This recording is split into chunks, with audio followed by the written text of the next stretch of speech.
The hall was filled with bright lights, shining chandeliers, and the soft hum of an audience waiting for music to begin. Everyone wore elegant clothes, gowns of silk, and polished shoes, their faces glowing with confidence. The stage looked large and polished, the grand piano sitting in the middle like a throne waiting for its king.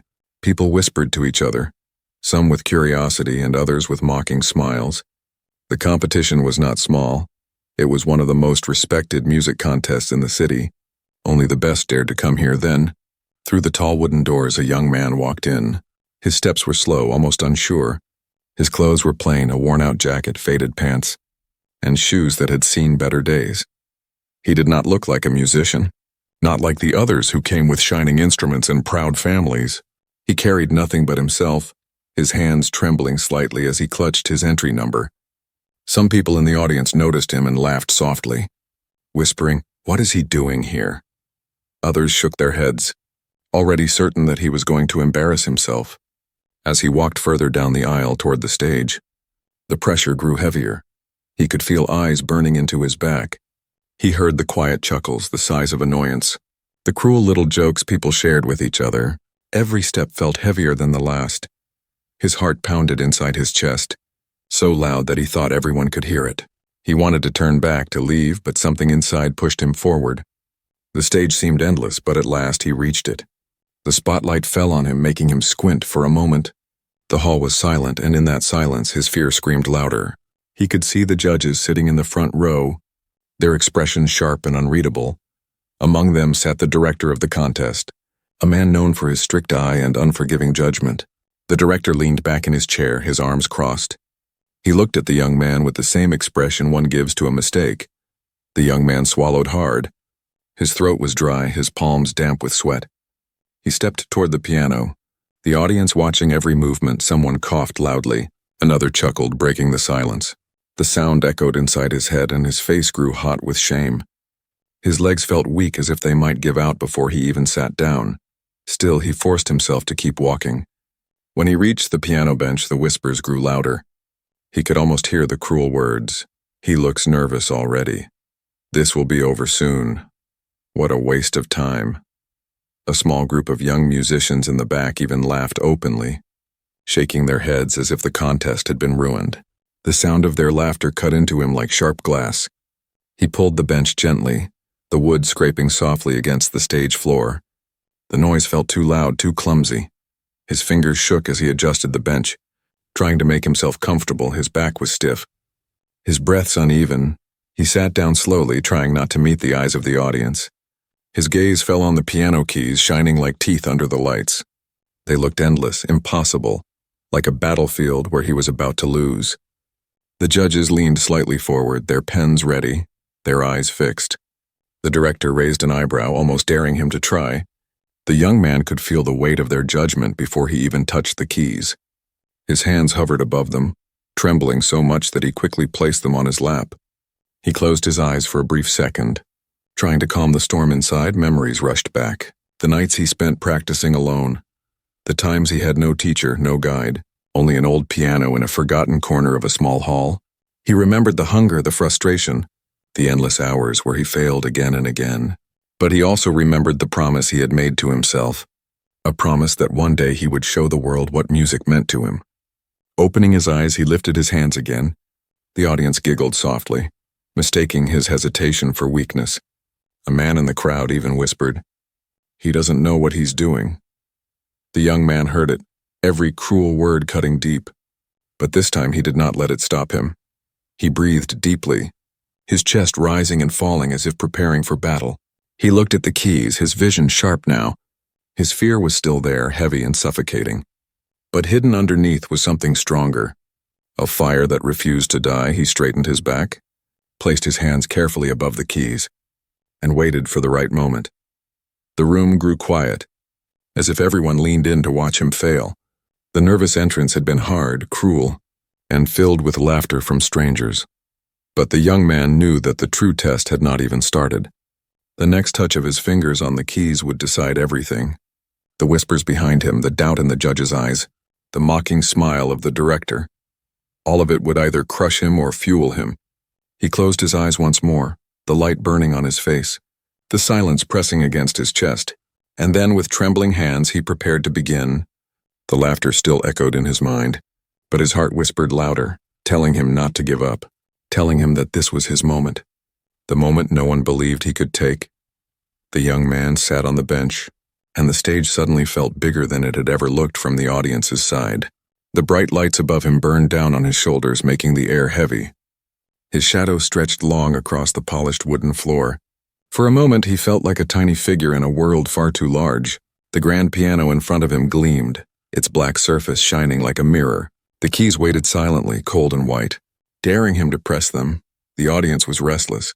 Some people shifted in their seats, others whispered to their neighbors. Their voices carried a cruel edge. "Look at him. He can hardly sit straight," one woman said. A man in the back chuckled. "This is going to be a joke." Laughter rippled through a corner of the hall.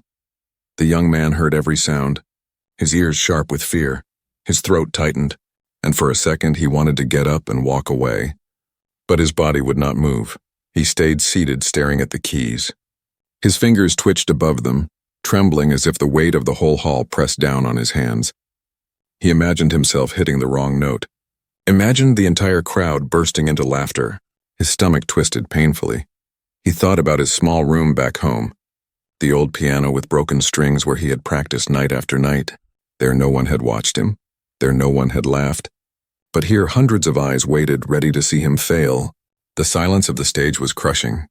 The judges sat in the front row, stiff and unreadable, their pens ready to mark down mistakes, not achievements. The director sat in the middle, his sharp suit catching the light. His face was stern, his mouth pressed into a thin line. He looked at the boy with no kindness, only doubt.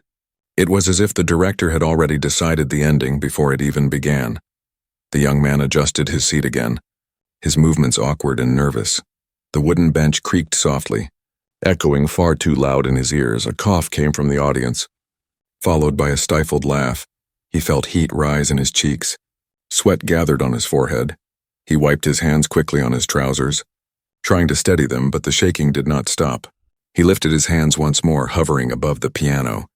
The audience leaned forward, waiting for the disaster they believed was coming. His fingers were so close to the keys, just one motion and the sound would begin, but he froze, unable to push down. His chest rose and fell heavily. He closed his eyes, listening not to the crowd but to his own heartbeat. It pounded like a drum, fast, uneven, desperate. A memory came to him, a night when he was a boy, sitting beside his mother as she hummed a tune while cooking. She had no money to buy him lessons, no time to guide him, but her song had been the first music that lived inside him.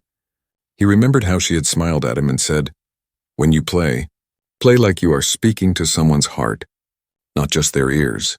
The memory steadied him for a moment. The noise of the crowd faded. The pressure of the stage softened. He opened his eyes again, his fingers still trembled. But less than before, he looked at the audience. Rows of expectant faces, some smiling cruelly, some simply curious. Then his eyes fell on the director. The man raised an eyebrow, almost smirking. The challenge in his gaze was clear. Prove yourself or leave. The young man swallowed, the dryness in his throat painful. He placed his hands on the keys, the cool surface biting against his fingertips. The hall was silent yet full of unspoken judgment. His body was still tense, but something inside him shifted. He realized the laughter, the whispers, the doubt.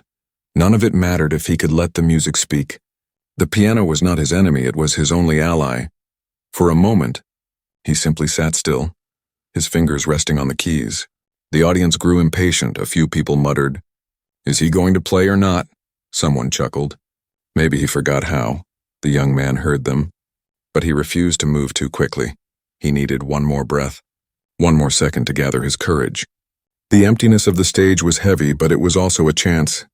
This silence could either bury him or become the soil from which his music would rise.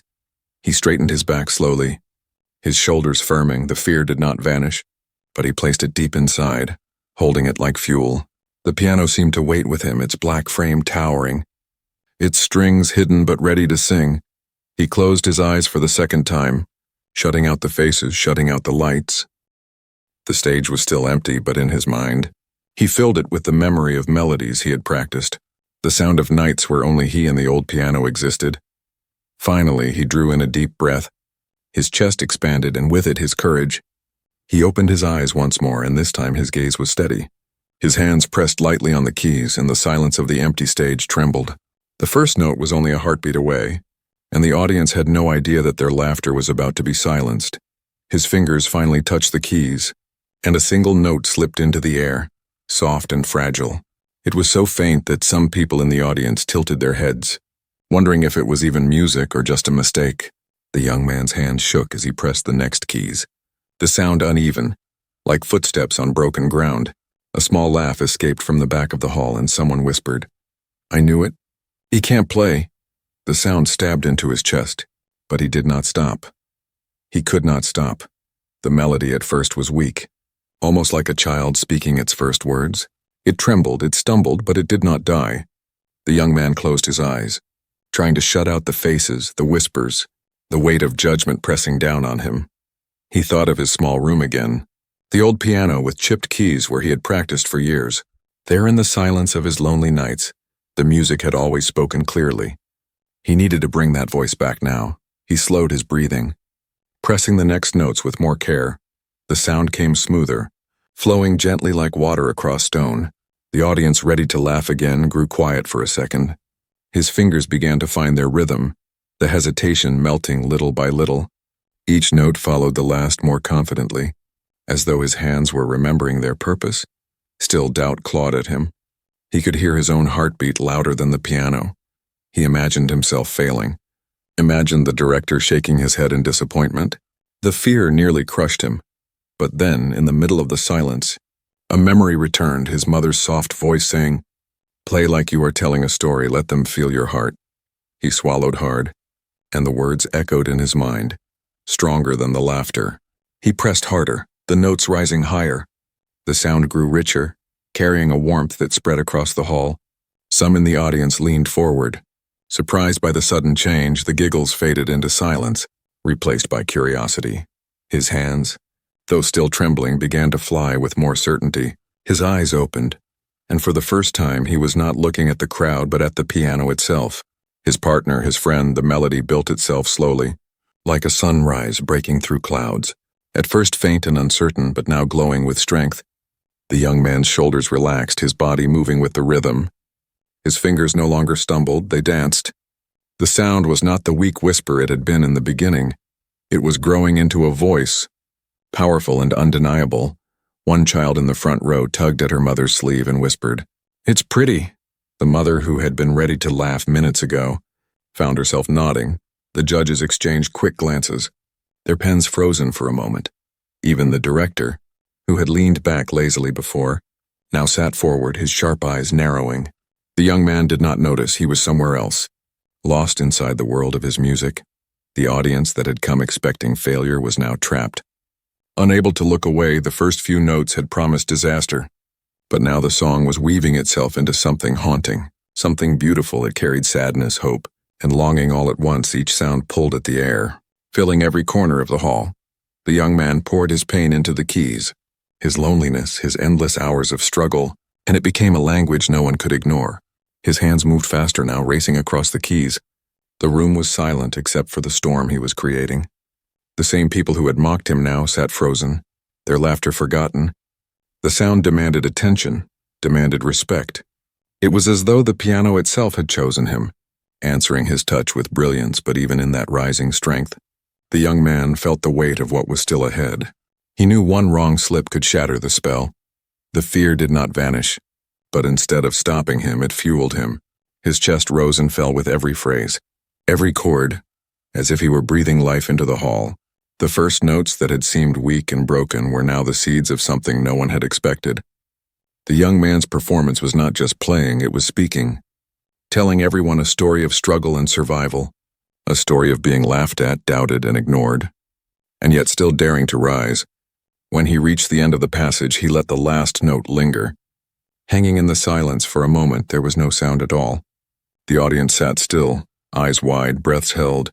They were no longer laughing, no longer whispering. They were listening, and the young man, with trembling hands that had finally found their strength, knew he had just opened the door to something greater.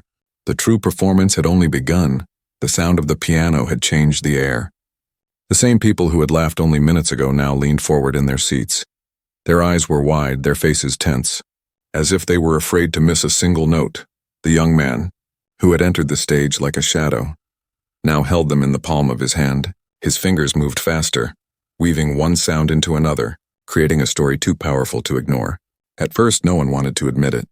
They had come prepared to laugh, to see failure, but slowly their expressions softened. A man in the back who had smirked earlier now sat still, his lips pressed together. A woman who had whispered to her friend stopped moving, her eyes fixed on the boy's trembling but determined hands. Even the group of young musicians who had mocked him were no longer smiling.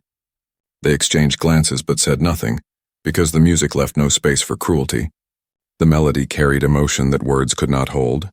Each note spoke of nights of hunger, of loneliness, of endless practice with no audience.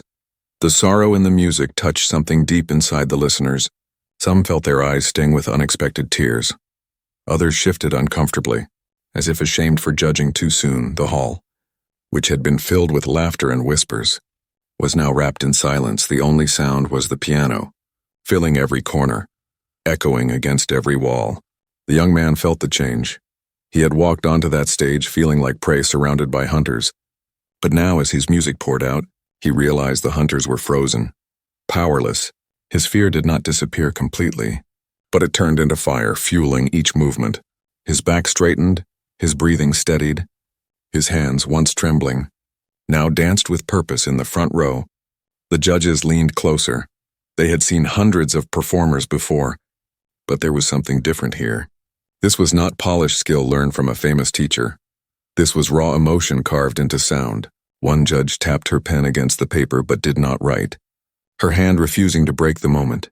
Another simply watched, his jaw tight. His eyes betrayed something between disbelief and admiration. The director, the man whose opinion mattered more than all others, had also changed. At the beginning, he had sat back with his arms crossed, his face mocking, but now his arms had fallen to his lap. His eyes, sharp and cold before, were locked on the boy. The music had pulled even him forward, like a tide too strong to resist. He adjusted his glasses slowly, as if to hide his interest, but his gaze never left the stage. The young man did not look at the crowd anymore. He was lost in the music. His fingers pressed harder, faster, softer, rising and falling with a rhythm that seemed alive. He was no longer just playing notes, he was breathing them, living them. Every chord sounded like a heartbeat, every pause like a sigh. He had stepped into a place where the piano and his soul were the same. The audience could feel it too. They were no longer just listeners, they were witnesses. Witnesses to something rare, something that could not be explained with words. They did not dare to move, afraid even the smallest sound might break the spell. The earlier mockery now seemed shameful, forgotten in the face of such beauty. One man in the middle row wiped his eyes quickly, pretending it was just the light. A young girl leaned forward, her mouth open in awe. For her, it was the first time she had ever heard music that made her heart beat faster without understanding why. The hall was full, but it felt as if the performance was reaching into every individual soul. One by one, the young man's own fear melted into determination. He had come onto the stage as nothing, but now he was more than the laughter, more than the whispers. His music was rewriting their judgment, erasing their doubts. He felt stronger with every note, as if he had finally found his true voice. Still, the weight of the moment pressed on him. He knew one mistake could break everything. He focused harder, his eyes half closed, his body swaying with the rhythm. He poured all his strength into the rising melody. His hands blurred with speed, yet every note struck clear, perfect. Each sound built upon the last, carrying the audience deeper into his world. The shift in the room was undeniable. The same crowd that had come ready to laugh now sat in reverence. The silence between the notes was heavy. Sacred, no one dared to interrupt it. Even the director, once cold and distant, could not hide the flicker of respect in his eyes. The young man's heart pounded, not with fear anymore, but with the thrill of victory. He knew he had them now. The same people who had mocked him were now trapped, unable to look away. His music had taken their laughter and turned it into silence, their judgment into awe. As the final notes of this passage rang out, the hall seemed to breathe as one. The echoes lingered like whispers of truth. The audience sat frozen, caught between disbelief and wonder. They had come expecting failure, but now they were witnessing something unforgettable. The young man lifted his hands for a brief pause, his chest heaving, his face glowing with sweat under the lights. The silence that followed was not mocking, not cruel. It was the silence of respect, of anticipation. Everyone waited for what he would do next. Even the director leaned forward, his lips parted slightly, speechless. The shift in the room was complete. The laughter was gone. The stage that once felt empty and hostile now belonged to him, and the boy, once trembling, once doubted, once mocked, had become something else. A musician who could silence a crowd with nothing but his heart poured into the keys. The young man's fingers began to move faster, and the sound of the piano grew bigger, louder, more alive. It was no longer just music. It was a storm breaking inside the hall. The gentle melody that had caught the crowd's attention turned into a rising wave of power. The audience felt it in their bones, as if the sound itself had weight pressing against their hearts. The keys responded to his touch like lightning to thunder, sharp and strong. His hands flew across the piano, almost a blur. He was no longer a nervous boy, he was a force, every note struck with purpose. Each chord carried energy that made people sit straighter. His body swayed with the rhythm, sweat sliding down his forehead. But his eyes burned with focus. The audience was trapped in his storm. They could not look away. Some had their mouths slightly open, as if they had forgotten how to breathe. The laughter and whispers from earlier were not only gone, they felt impossible, as if they had belonged to another world. Now every person sat silently, pulled deeper into the sound that filled the hall. The music rose like fire, fierce and untamed. It spoke of anger, of struggle, of a boy who had carried pain in silence. The keys shouted his truth, a truth too loud to be ignored. The audience felt his fight, the years of practice no one had seen, the nights when only he and the old piano had stood against the loneliness. Each note was a piece of that story, raw and unhidden. A man in the front row gripped the edge of his chair. His knuckles turned white as the music struck harder. A woman pressed a hand to her mouth, her eyes watering without her knowing why. Even the group of young musicians who had mocked him earlier now sat frozen, one of them whispering, "How is he doing this?" Their arrogance was gone, replaced by disbelief. The judges were caught too. Their pens had stopped moving. One leaned forward so much that his chair squeaked on the floor. The woman judge who had tapped her pen earlier now simply stared. Her lips parted slightly. It was rare to see music played with such raw fire, rarer still to see it from someone they had dismissed before he even touched the keys. And then there was the director. He had started the evening sure of his judgment, ready to dismiss the boy as another foolish dreamer. But now he leaned forward, his elbows on his knees. His sharp eyes followed every movement of the young man's hands. The storm of sound pressed against him as hard as it pressed against the crowd. And for the first time that night, the director's cold mask cracked. He was impressed. Though he would not admit it aloud, not yet. The young man's body shook with the force of his playing. His fingers hit the keys harder, faster but still perfect, still clear. It was as though the piano itself had been waiting for this moment. Waiting for someone who could release all of its power. The strings inside trembled with his energy, singing louder with every strike. The hall seemed smaller now, filled with sound. The chandeliers above swayed gently as if touched by the music. The polished walls caught the notes and bounced them back. Surrounding everyone, it was not just music. It was thunder rolling inside a cage of light. Everyone sat inside that cage, unable to escape even if they wanted to. The young man poured everything he had into the storm. His pain, his shame, his fear, all of it burned away into the music. He no longer cared about the whispers or the laughter from before. He no longer saw the faces staring at him. He was playing for something greater, for his promise, for his mother's words, for the boy he had once been who dreamed of this moment. The audience felt it too. They felt his anger, his sorrow, his hope. The sound reached them deeper than words could. Some wept quietly, hiding their faces. Others simply closed their eyes and let the storm carry them. No one moved, no one dared to break the spell. The judges were no longer just judging. They were listening, truly listening. One of them lowered his pen completely, folding his hands as if in prayer. The woman judge shook her head slightly, not in disapproval but in awe, as though she could not believe what she was hearing. The storm rose higher and higher.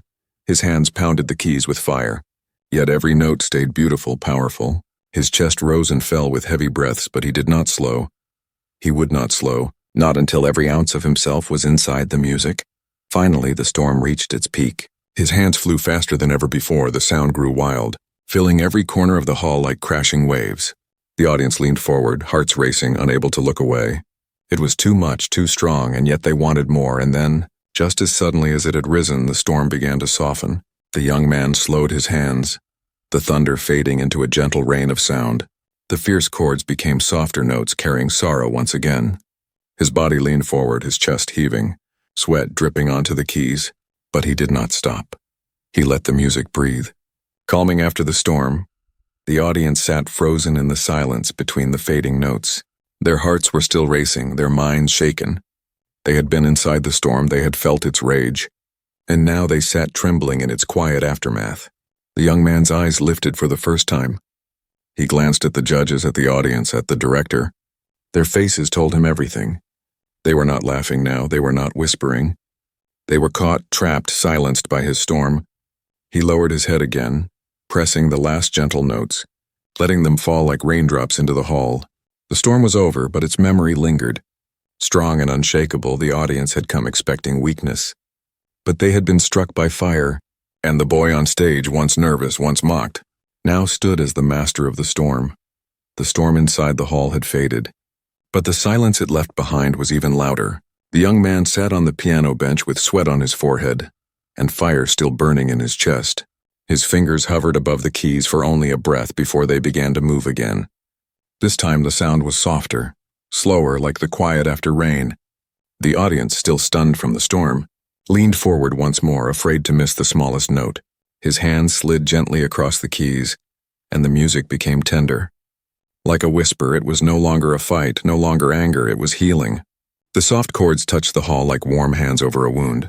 The people who had just been trembling in awe now closed their eyes, letting the beauty sink into their hearts. The boy who had once been laughed at was now guiding them through calm waters. The young man felt the weight of every note. He was tired, his arms heavy, but he gave everything he had left. His fingers no longer shook with fear. They moved with certainty, with love. Each note was played not just to impress, but to speak. He thought of the boy he had once been, practicing on the broken piano, dreaming of this very moment. He thought of his mother's smile, the one who had believed in him when no one else had, and his heart tightened. The melody grew delicate like fragile glass. Each sound rang out and lingered before fading into silence. His chest rose and fell with each phrase, breathing life into the music. The audience hardly blinked, afraid to lose even a second. They had never heard something like this before, not from any trained pianist, not from anyone who had stepped onto this stage. This was not just music, it was a soul laid bare. In the front row, the judges were caught completely. One of them had tears in her eyes but quickly wiped them away. Trying not to show weakness, another leaned back slowly. His arms crossed now, not in doubt but in surrender. The music had defeated their pride. Even they could no longer hide the truth. They were witnessing something rare. The director, the man who had started the night with his arms crossed and a smirk on his face, now sat frozen. His sharp eyes followed every movement of the young man's hands. His lips were slightly parted. As if words had left him, he had expected failure, maybe even embarrassment. But what he saw was mastery, raw and undeniable. The boy on the stage was no longer a contestant to him. He was an artist. The young man's body leaned into the piano, his entire frame moving with the rhythm. He pressed the keys with a gentleness that carried power. The music swelled once more, not like the raging storm from before, but like a final wave returning to shore. His audience was inside that wave. Their hearts carried along with every rise and fall. Some clutched their chests, some pressed hands over their mouths. They were moved in a way they could not explain. And then, slowly, the piece began to near its end. His hands moved slower, his breath heavier. The final passage was approaching, and he knew it. This was the moment that would stay in their minds forever. He wanted the ending to be unforgettable, something that would live even after the last note died. He pressed the final keys with care. His body swayed forward as though he were giving the last of his strength. The sound was soft, fragile, but full of truth. The hall was silent except for the piano, every ear clinging to the fading tones. Each note fell into the air like a falling star. Brief but brilliant, the last chord arrived. His fingers pressed down, holding it. letting the sound stretch across the hall. It echoed through the silence, filling every heart with something heavy, something pure. The note lingered, fading slowly into nothing. And then it was gone, leaving only silence. For a long moment, no one moved. The hall was completely still. Hundreds of eyes stared at the boy on stage, their minds struggling to return from the world he had carried them to. His chest rose and fell, his shoulders slumped. His hands dropped to his lap, trembling not from fear now but from exhaustion. He had given them everything, and the silence that followed was his reward.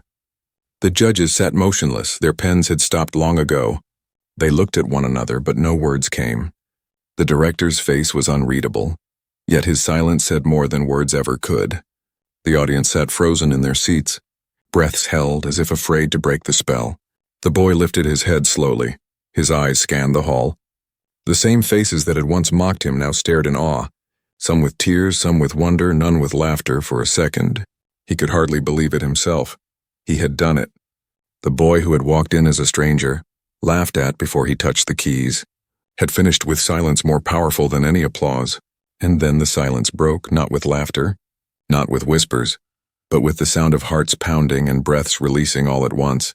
The spell had ended, but the memory of it would remain. The last notes were gone, but they had left something eternal behind. The young man bowed his head, his body tired, his spirit full. He had finished his piece. He had spoken through the music, louder than words ever could. The hall had witnessed it, and no one would forget. For a moment after the last note faded, the hall remained silent. The boy sat still on the piano bench, his head lowered, his hands resting weakly on his lap. His chest rose and fell with heavy breaths, the sweat shining on his forehead under the bright lights. He had given everything, and now there was nothing left but silence. The silence stretched on, heavy and almost unbearable. He wondered if he had failed, if perhaps they were only quiet because they had nothing kind to say. But then from the back of the hall, a single pair of hands began to clap. The sound echoed in the still air, slow but strong. All eyes turned toward the sound. And then, almost like a wave, another set of claps joined. And then another. Within seconds, the silence broke apart, replaced by thunderous applause. It spread across the entire hall like fire, and suddenly everyone was on their feet. The boy lifted his head, his tired eyes widening. The same faces that had mocked him when he walked on stage were now shining with admiration. Their hands clapped wildly, some people cheering loudly, others shouted his name, their voices breaking the ceiling with joy. The hall that had once laughed at him was now celebrating him. Tears stung his eyes, but he tried to hold them back. His lips trembled as he bowed his head. His body shook, not from fear this time, but from relief. The sound of applause washed over him, filling him with a warmth he had never felt before.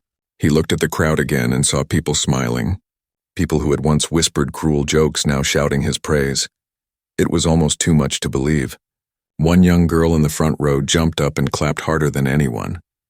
Her face glowed with excitement as she shouted, "He's amazing."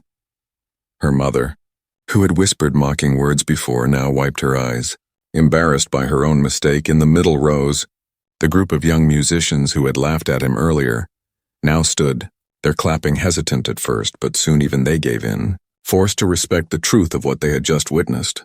The judges rose from their seats slowly. One of them clapped with tears still in her eyes. Another shook his head in disbelief, but clapped all the same.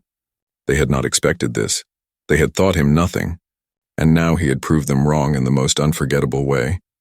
And then there was the director. At first he stayed seated, his face stiff. The applause thundered all around him. But he remained still, watching the boy on stage. The young man's eyes flickered toward him nervously, waiting, hoping.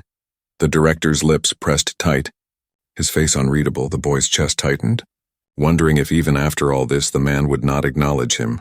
But slowly the director stood, his chair scraped softly against the floor. And when he rose to his feet, the applause grew even louder. People turned to look at him, shocked. The director rarely stood and almost never applauded. Yet here he was, his hands slowly clapping, his eyes fixed firmly on the boy. The respect in that moment was louder than any cheer. The boy's heart almost burst. He bowed again, his tears finally falling. He did not care if anyone saw. The storm, the struggle, the fear, the loneliness, all of it had led to this moment. He was not invisible anymore. He was not a joke, he was a musician, and the hall knew it. The applause grew into cheers. Some people whistled, others shouted. The noise was so strong it shook the walls. The chandeliers trembled slightly, as though the sound itself wanted to lift the hall into the sky. The boy looked out and saw strangers clapping for him as if they had known him forever. People pressed their hands together until their palms were red, but they did not stop. They wanted him to know, wanted him to feel it. His body was exhausted, his arms weak, but his spirit soared higher than ever before. He had walked onto this stage as someone laughed at, doubted, unwanted. But now he sat before them as someone who had commanded their respect. His music had silenced their mockery, replaced their judgment with awe. He had turned their laughter into thunder for him, not against him. The judges clapped louder. Their pride forgotten, the director's slow applause carried more weight than any shout. And the boy on stage, with tears shining on his face, finally smiled. It was small, shaky, but true. He had dreamed of this moment for so long, but the reality was greater than his dream. He had not just won applause, he had won their hearts. The storm inside the hall had ended, but the echoes of his masterpiece remained. The applause seemed endless, pouring over him again and again. Each clap told him the same truth. He was no longer the boy they laughed at. He was the boy who had played and left them speechless. He bowed one last time, his hands trembling at his sides. His tears fell freely now, but he did not hide them. He wanted them to see. He wanted them to know how much it meant. And as the applause thundered on, he realized something he would never forget. The music had spoken louder than their doubt, and in the end, the music had won. The thunder of applause still filled the hall. Echoing against the walls and ceiling, the boy stood, bowed again, and wiped his face with the back of his hand. His body shook, not from nerves anymore, but from the flood of emotions pouring through him. He had never felt anything like it. He had walked in as someone to laugh at, and now he was standing in the middle of a storm of clapping hands. The sound was so powerful it almost lifted him from the stage. But then slowly the noise began to fade. The clapping grew softer, voices quieted, and little by little, the hall returned to silence. It was not the silence of doubt this time, not the silence of waiting for him to fail. It was something else, something heavy, full of respect, the kind of silence that carried more meaning than words ever could. The boy lifted his head, his eyes scanning the crowd. No one laughed now, no one whispered. Their faces were serious, almost reverent. Some still had tears on their cheeks. Others looked as though they could not find the right words to speak. The same people who had once mocked him were now holding their breaths. Afraid to break the moment in the front row, the judges sat frozen. One leaned back. His pen still untouched, another pressed a hand to her chest, her eyes shining with something deeper than admiration. They had judged hundreds of performers, but never had they been left without words like this. The young man had given them not just music, but his soul, and they could not deny it. Then there was the director. All eyes turned toward him. He had been the one everyone feared, the one whose voice carried the most weight. At the start, he had looked at the boy with mockery, certain he would fail, but now he sat forward, his hands resting on his knees, his sharp eyes locked on the boy. His lips parted slightly as if he wanted to say something. But no sound came. Even he was caught, silenced by the performance. The boy met his gaze for only a moment. His heart pounded, waiting for some sign, some reaction. For a second he feared the man would remain cold. But then the director did something rare, something that shocked the entire hall. He stood from his chair. His movements were slow but deliberate. His face remained stern, but the weight of his gesture spoke louder than applause. The hall gasped softly. Some people clapped again in surprise, others simply stared. The director almost never stood, and when he did, it was only for the greatest of performances. Now he stood for the boy, the same boy they had all laughed at minutes ago. He gave a single nod, firm and certain, a nod that said more than words could, a nod that told the boy he was no longer a joke. He was an artist. The boy's throat tightened, his eyes burned. His dream had always been to play, to be heard, but he had never imagined this. The respect of the director was worth more than any trophy. It was worth more than applause, it was recognition. Pure and undeniable, he bowed deeply, his tears falling freely. And when he lifted his head again, the hall remained silent, still caught in the weight of the moment. The silence stretched on, but it did not feel empty. It was full, overflowing with unspoken words. The audience did not need to cheer anymore. Their stillness was its own honor, a gift they gave him. He looked out and saw faces he would never forget. Faces that carried awe, respect, even shame for doubting him. He had changed them, not with speeches, not with anger, but with music. His body trembled with exhaustion. His clothes clung to him with sweat. His fingers still tingled from the keys, but inside he felt light, free. He had carried the weight of their judgment onto that stage, and now it was gone, replaced by pride for the first time in his life. He believed fully in himself. He knew he belonged here. He knew he was more than they had thought. The director finally spoke. His voice was deep, steady, and carried across the hall. "You are not a student," he said softly, yet everyone heard it. "You are a master." Gasps filled the hall again. People turned to one another in disbelief. The director rarely praised anyone, and never with words like those, yet here he was, declaring the boy something greater than they had imagined.